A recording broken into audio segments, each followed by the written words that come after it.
welcome here to the home of Yard, this Valexan champion, and of course Ferrari's biggest fan, as we are now in the crown jewel, of course, in the Monte Carlo Monaco here for the most important qualifying of this amazing record-breaking 2024-2024 FIA Formula 1 season, which is of course the qualifying for the Monaco Grand Prix proper here. And you know, you pretty much know if you planted on pole position, that's pretty much half of the work done, because it is so difficult to overtake at this traditional circuit where we have been running for almost 100 years pretty much,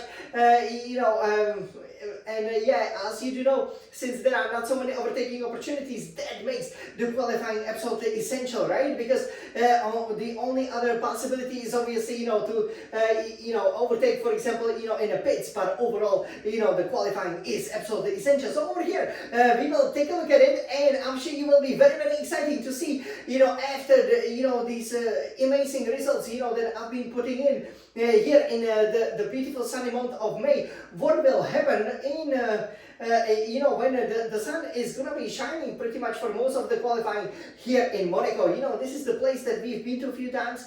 Obviously we walked the track, so we know it very well, but hey, our teammate is actually the home hero, right? The kind of the crown prince of Monaco, should we say, definitely for Scuderia Ferrari, Charles Leclerc, so it will be very, very difficult to beat him. But last year I managed to plant our beautiful Scarlet Ferrari on pole position, and I definitely aim to do the same. So how did it pan out this time, and will I be putting on that shiny golden Paris 2024-2024 Olympics medal? What do you think?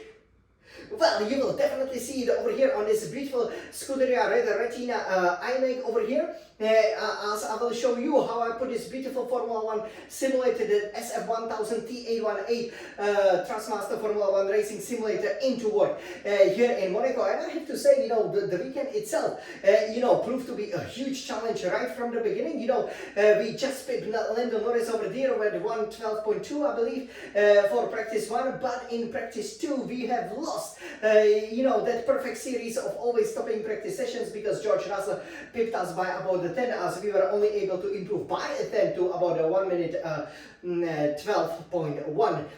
Which obviously wasn't ideal, but then in practice 3 I almost exploded for 111.2, so I was like, wow, don't tell me that I can do it in less than 71 seconds.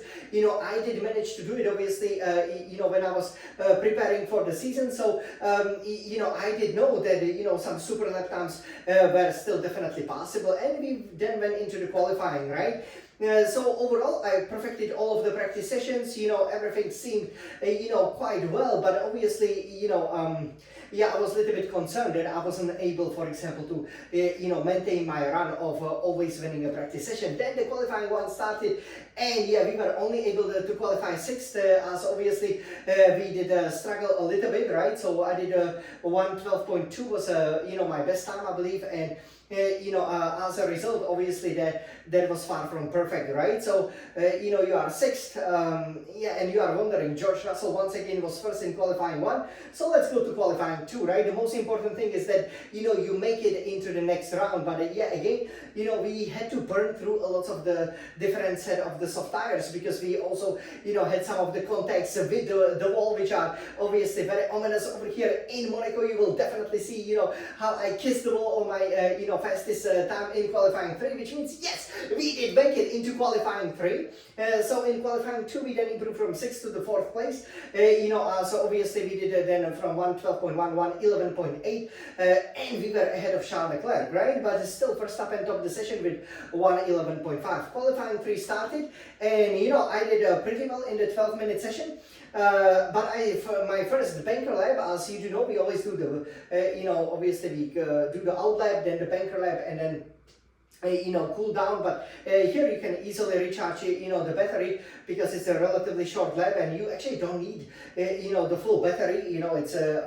It's hard to use it, because obviously you do not want to be using the overtake when you are turning, because you would simply be spinning around. So that wasn't a concern, right? We put as little fuel as possible, and then went obviously for that super lap. But when I did 112.114, it meant that I was only 10th, right? And I was like, okay, this is gonna be a terrible race. So let's do the heroics from last year, and let's plant it on a pole position, right? And you know, the first half of the lap, you know, I was pretty much equal, you know, but I didn't know, you know, that my first qualifying run in the Q3 was really good, right? So, you know, I didn't know that there were two sections where I could, you know, get a lot of points, a lot of time. And that would be basically, you know, braking and going through that new chicane, and obviously, you know, then going through the swimming pool sections. And I absolutely nailed the braking. Suddenly I was 6, 7 tenths up, and I knew, okay, you know, this is going good, right? So, you know, let's go through the blind Tabac, you know, let's throw the car there. You know, I had a bit of a margin. Then through the swimming pool, I was really good. And what a pity, you know, the braking into Rascasse wasn't that great, because, you know, otherwise we would have beaten Verstappen. I think I can say it. I will line up. I'm a P2. You know, I did an amazing time of 11.066. Verstappen was the only guy who managed this weekend to dip below 71 seconds. So the honor of the Monaco Pole Position won't go to Charles Leclerc or me, the Scuderia Ferrari drivers, but to him, to Verstappen. And now you will see exactly how. So it will be a massive, massive race. But I was really happy with this lap time. Once again, we were able to deliver in Monaco for the second, you know, year running. We've even this is again, you know, the second time we will start on the front row, right? Last year we were first, this year second. That's also I believe the first time this year that we haven't improved on our qualifying performances from last year. But hey, you know, the runs must come to the end. But hey, we are searching for that as 9 successive you know, Grand Prix victory. So there's a lot at stake, and now you will see just how it motivated me to set one of the fastest times here for the Monaco Grand Prix. Are you ready? Of course you are. So over here, you guys, let me turn around. This is a beautiful Scuderia Red Retina iMac, and we will now take you to enjoy my best lap time in the qualifying for the Monaco GP, which is the fastest lap from the Q3. Okay, so here you can see it looks really, really nice. Okay, fantastic setup. You know, greatly enjoyed with this great wheel. It looks beautiful, doesn't it? And you guys, we will have you enjoy it from the perspective of Jan, the small X champion, Ferrari's fastest driver. So, are you guys ready? Battery almost full at 100%. We are doing the hot lap over here. Obviously, we are having a great setup. You can see over here, we are being told just how much we need to improve with our Ferrari mechanics. Everybody is supporting us. Go, small X champion. Go, go, go.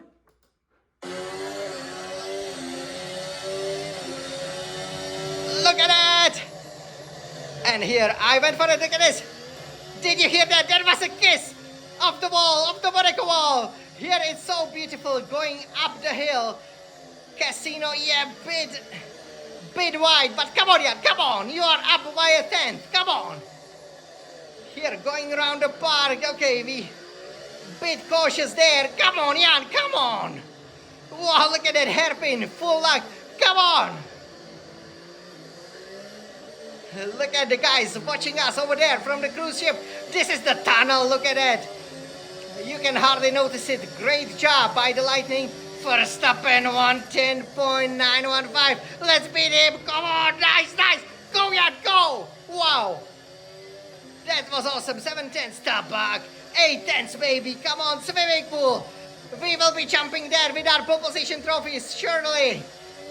1 second up, baby. We need one more 10, but this is it. Rascasse was wide. Come on. Come on, Jan. Come on.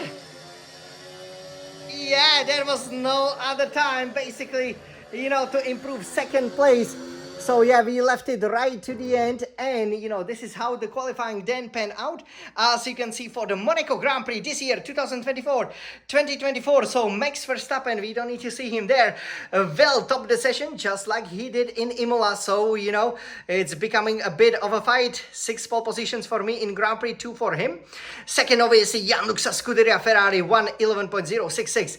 Again, we were definitely on it. Lando Norris will start third for McLaren, half a second down, same for Charles Leclerc. My Illustrious Ferrari teammate, as you can see, the beautiful Monaco in the background. It's always such a joy to race here. George Russell look very strong, but only will line up 5th for Mercedes AMG Petronas. Fernando Alonso 6th for Aston Martin. Oscar Piastri 7th. Over there for McLaren, Lewis Hamilton, our future Ferrari teammate.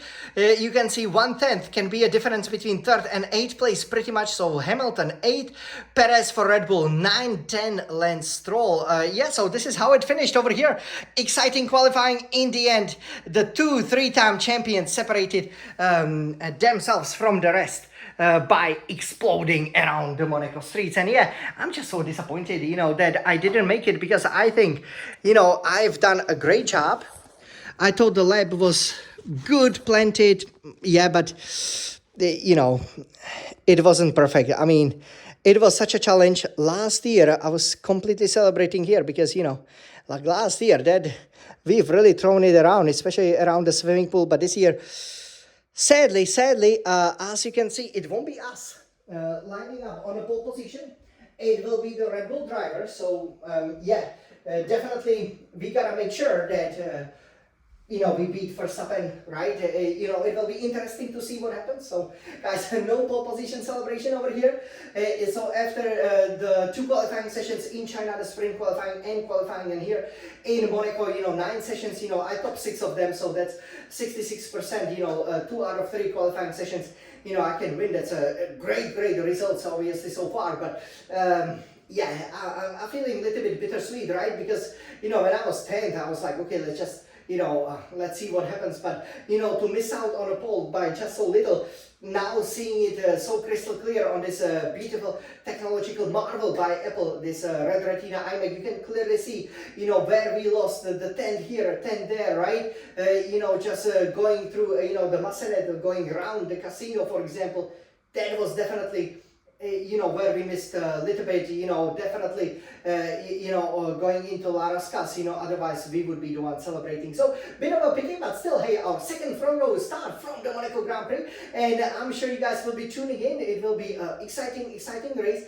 I think definitely a one-stopper, you know, judging from the tires. We do not have any softs left, but will that matter? Well, we will definitely go for a medium, I think, on the start, and then we will see. We would like to do medium soft, but obviously, you know, maybe medium hard will be preferred. But I think if we can hang it in, if we can overtake Verstappen, I think keeping the second place shouldn't be that difficult. Obviously, you do know, last year, right, that we were able, you know, to keep the lead. Then we obviously spun, and that was, you know, where the disaster struck. We pretty much, you know, never even finished in the points here in Monaco. So hey, if we don't win, let's get a second place, let's get a podium, or let's get the points, so that, you know, that could be still our best result here in Monte Carlo, one of our favorite cities. Yeah, from then on, you know, it would be so great if we could win here, because, you know, after we won in Miami, Imola here, let's not forget Saudi Arabia, you know, this is another track where we haven't won, and I would be so happy to win here for the first time. I really wonder how it would feel to take the checkered flag first here in Monaco. What do you think? So you guys, stay tuned. I hope you enjoy it. You know, I love doing these qualifying sessions over here.